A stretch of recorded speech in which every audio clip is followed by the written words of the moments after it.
Can you believe that we are already on the 14th Games Done Quick Marathon? I made 14 of these things. I don't even think I got 14 videos on this channel that are good.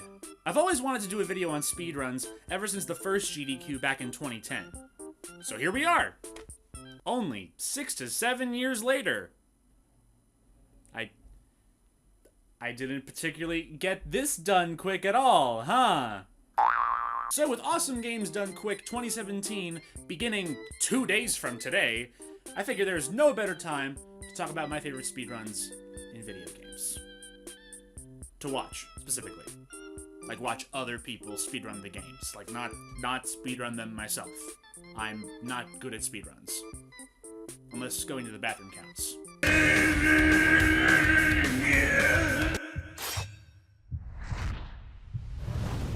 I think I gotta run. A new run. A whole new run. Cease and desist from Disney aside, Aladdin for the Super Nintendo is a pretty short but decent platformer. Casually, it probably takes 2 hours to beat provided you don't suck hard at video games. Speed-wise and with proper skills, you can see that length drop to under 20 minutes. There's no real glitches in this game, rather the entire run focuses on precise platforming and usage of various nifty little time savers, like some areas where invincibility frames can be abused, knowing when and when not to bounce or swing or throw apples, since it actually isn't always a good idea. If you mash the glide button, it actually nudges Aladdin forward a pixel or two per press, meaning he goes slightly further than if you just simply held the button down. This only saves like 1/4 of a second per use, but over the course of the run, those fourths add up pretty quickly. And there's not much else to mention. The only genuinely shit parts of the run are 2 auto-scrolling sections, which is always a runner's favorite part of any video game. These sections, when combined together, take somewhere around 4 minutes, which is practically 1/4 of the whole run. But because the runs tend to be so short anyway, I'll occasionally pop on into a stream of this and see what's up.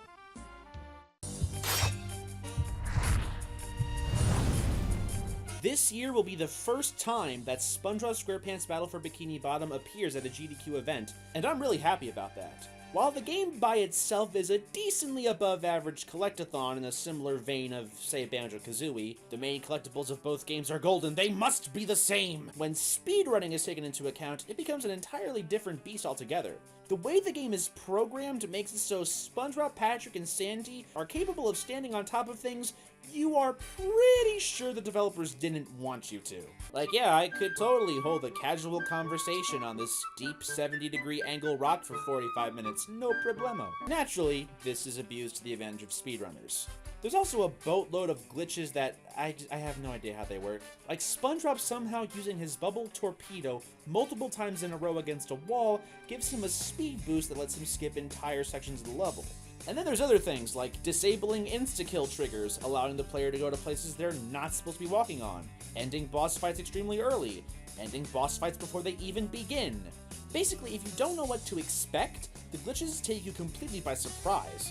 For example, here's Patrick trying to get on a slide.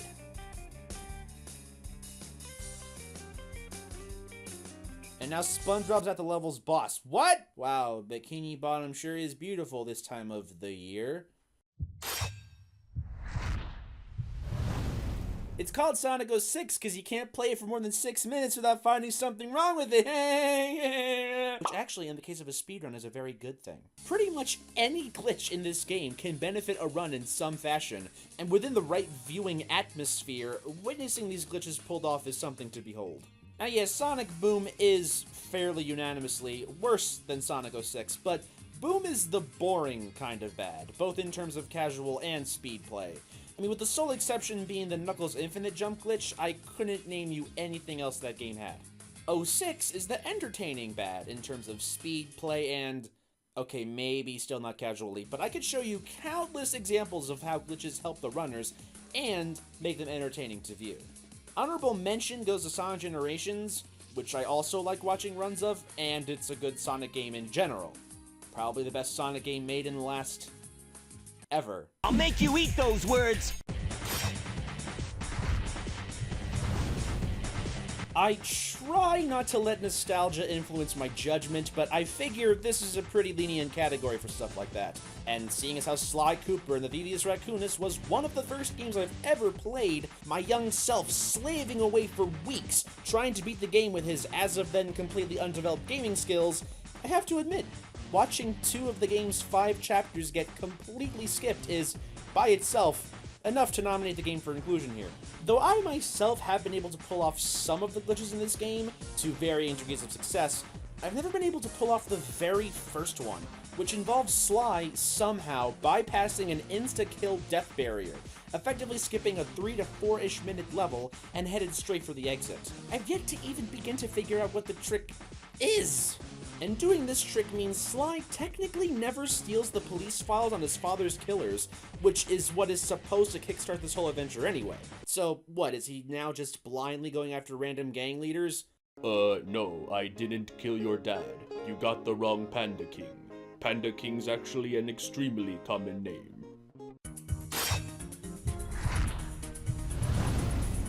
Sometimes it's the little things in a run that really impress me.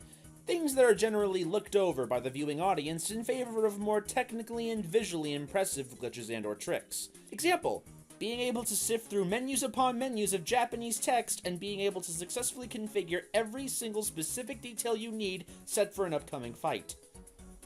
I'm being serious right now. When have I ever not been serious? Seriously, I have a difficult time navigating these menus in a timely fashion in English, and these guys blast through it like they've known Japanese their whole lives, and I'm willing to take a shot in the dark here that no, they haven't.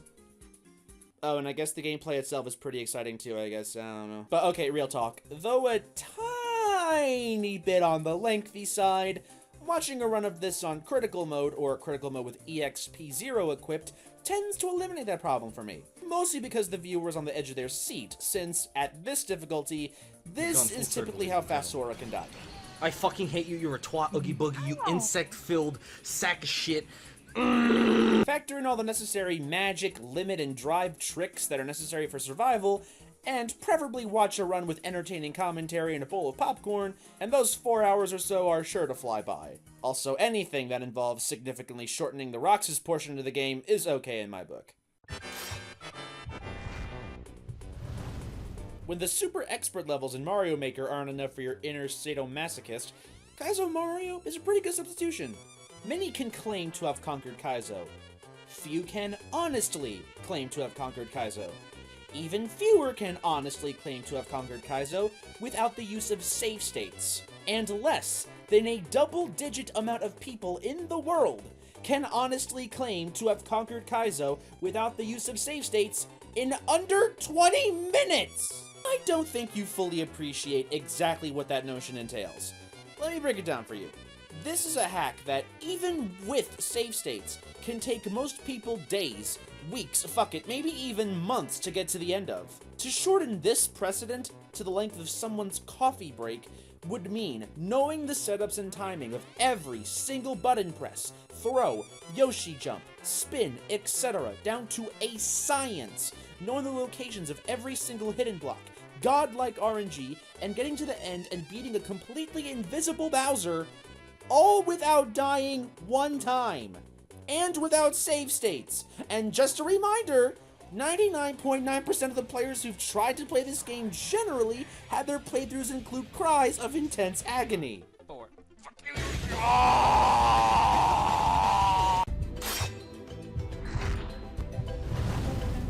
I couldn't decide between Diddy's Conquest and Tropical Freeze for this spot. I almost gave the leg up to Conquest purely because I was beginning to think this list lacked retro games, but then I also thought, screw time periods, Super Nintendo ain't got Scrooge McDuck, Cranky Kong, Scrooge McDuck. My love for speedruns of this game began shortly after I jokingly did the time trials for auto-scroller levels, thinking I would never beat time trials for the regular levels. And also, really, why the hell did they even make that a thing in the first place? Time trials on levels that automatically move you forward at a fixed speed? Just don't crash.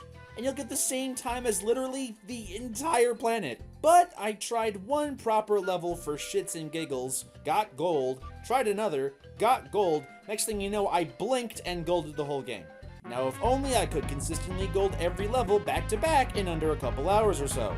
Much like Aladdin, Tropical Freeze runs don't rely on any major glitches, only exception being this out of bounds one, and more so precise platforming. But whereas Aladdin had a sheet, Donkey Kong has Cranky's walking stick. And let me tell you about this friggin' stick, right? Everyone thinks Dixie's the best Kong in this game, and they're right. In casual play. Come on, Cranky, take it to the fridge. Cranky's cane is so perfect for navigating most of Tropical Freeze's levels quickly and efficiently. Like, I swear, a lot of these platforms and enemies just match up so perfectly for this exact purpose. Like, the developer said, you think these fucking idiots are smart enough to use Cranky's cane here? Yes! Yes, they are! Portal 2 probably falls into my top 10 games of all time, and that's a list I have yet to even remotely pin down for myself. But if nothing else, I can definitely say it's one of my favorite puzzle games. I can get stuck on a room for like an hour, and it won't matter. The second I reach the end, my hands reach for the air, and then the booze, and then the DJ for a high five, and then I wake up the next morning with a crazy hangover, and I go watch some YouTube videos until I sober up a bit. But then I grab some more booze because somebody beat the whole game in an hour? What? The run features tons of glitches and tricks that let you jump over areas you're not supposed to, get portals in spots you're not supposed to, and generally just do things you're not supposed to. There's a glitch I especially love where, spoiler alert for the story, but if you haven't played this game by now, that's on you, mate. In the scene where Wheatley betrays you and sends the elevator you're in down into the depths of Aperture Labs, you can glitch out of the elevator and jump in the hole yourself to skip about a minute worth of cutscene. Like, yeah, I am perfectly capable of killing myself! Thank you very much! Really, the only bad thing I can say about the run is you skip a lot of amazing dialogue from GLaDOS, Wheatley, and Cave Johnson. But... I thought it was just Roxas. Nobody told me we were skipping the good ones, too!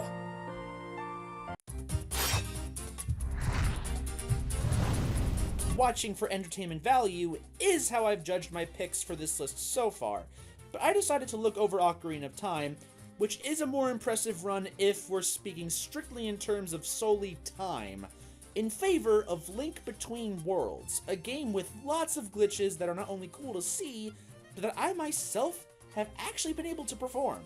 At the time LBW came out, it quickly became one of my favorite Zelda games, and after coming across Twitch streamer The Legend of Zahir, who held the any percent world record at the time, and watching him for a while, I wanted to try some of these glitches myself. I don't know why, I'd watched plenty of runs with glitches I thought were cool but wasn't inclined to try, but something about this one prompted me to give it a shot. But unlike giving up immediately with Sly Cooper, I found there were a lot of glitches I was able to consistently perform. Let's check out this one where Link uses a boss to clip through the wall and skip it. Guess when that glitch was found?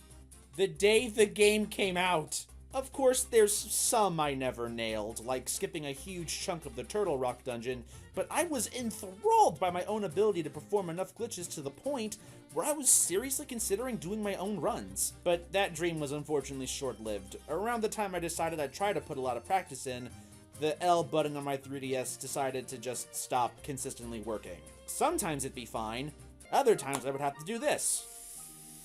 I'm not kidding. Blowing on my L button sometimes temporarily fixes it. I do this on the train to and from school. The looks I get from people are amazing. Unable to afford a 3DS to replace this, and the fact I couldn't keep hoping the L button would work for a whole 2 hours, I've long since fallen out of practice and probably ain't returning anytime soon. But it's something I definitely like to give a shot again at some point. And here we are. At any speedrun marathon, or any time I hear a new world record was set, this is my must-watch.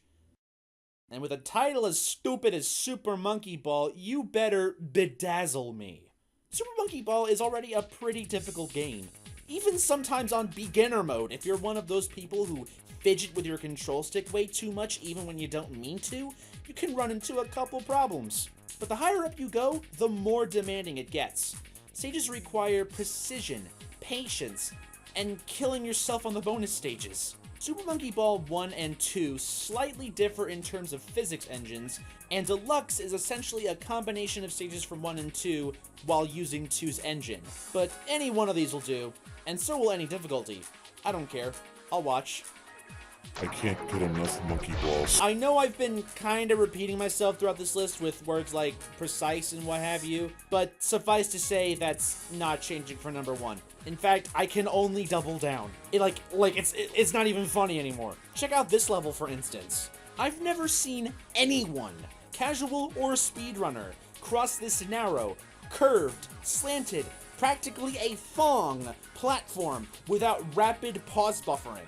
And if you're asking, Chris, what the fuck is pause buffering, you can kiss your chances of crossing this thing goodbye too. Other feats include what casual players might as well call leaps of faith, not using the very tempting switches that slow down or pause some obstacles, and also somehow not throwing up. Plus, unlike more recent Monkey Ball titles, these ones don't have jump buttons. But there's a lot of tricks that basically ask the player to jump in a game that doesn't have a jump button. You figure that shit out. I mean, I apologize, guys. You know, when I start talking about speedruns, I ironically take a pretty long time. I don't know why I did a hand clap there. That was what happened. I was being serious. All right, but sorry about that. I realized this was the most boring thing you've watched this week. But you want to know what won't be boring? AGDQ 2017. Probably. At least most of it. Also, real quick before you leave me to die a lonely death, I'm going to be streaming the Nintendo Switch event live over on my Twitch page. Link is in the video description below. My stream will start at 10 p.m. Eastern Standard Time, so come on down and watch me scream at Nintendo games. Hopefully with joy.